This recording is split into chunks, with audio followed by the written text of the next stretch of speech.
So the peeking wife, let's go over some details that I missed out. So she's got a name. Her name is Lynn and the husband's called Ben.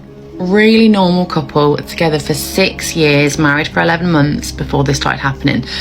Their life was great. Happily married, lived together, no red flags for 6 years before the wife started acting up like this.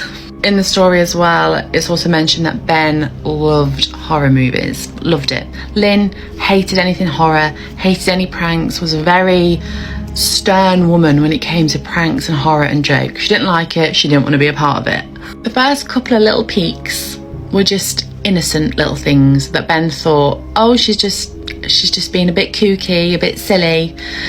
And when he confronted her, at first she would laugh about it and she was like, well, you scare me enough, so we're even now.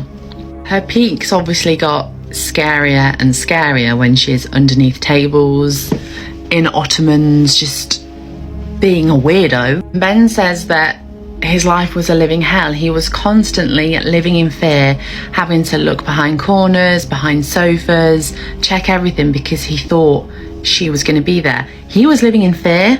Ladies, take notes. It got really scary when she was peeking at him in the shower. Now, what I didn't mention is that he was by himself that weekend. Lynn had gone to see friends or family and he was just playing on his Xbox or whatever men do, and he decided to have a shower before bed. And I'm going to read out what's actually written because it is gross. It's disgusting. Lynn was peeking from behind the shower curtain, her entire head stretched into the shower, leaving just her body outside. Her long dark hair hung against the curtain, the ends dripping with water. Her mouth hung open in a terrible grin, eyes wide and red as if she hadn't blinked in a while.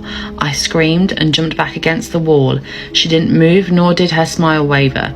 Her makeup ran down her cheeks into 2 black streaks. She looked giddy and completely deranged. Yeah, we stood like that for a few minutes, neither of us saying a word. Finally, after what felt like forever, she slowly pulled her head back out of the shower and I watched her blurry figure through the curtain as she moved backwards towards the bathroom door.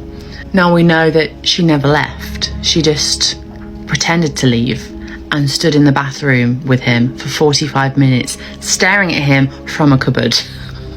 He married that. Now, when he stayed at his brother's house, we know she was creeping on him there and she was sending him some texts. These texts read, "Can we talk? I love you. Please call me. I'm really worried. Can you answer? Just come home." We know when he goes home, there's an absolute crime scene for animals, eyeballs everywhere, just awful.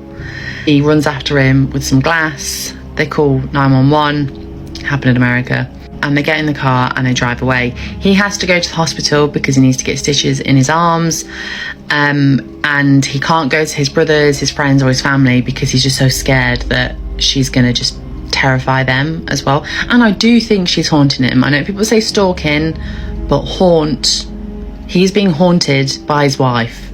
It's disgusting.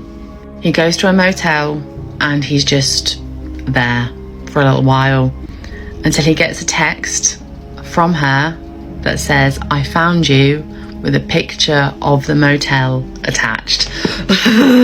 No. The original creator of this story is Malia Girl 1314, written on the No Sleep subreddit on Reddit. It's terrifying. It's terrifying, you know it is.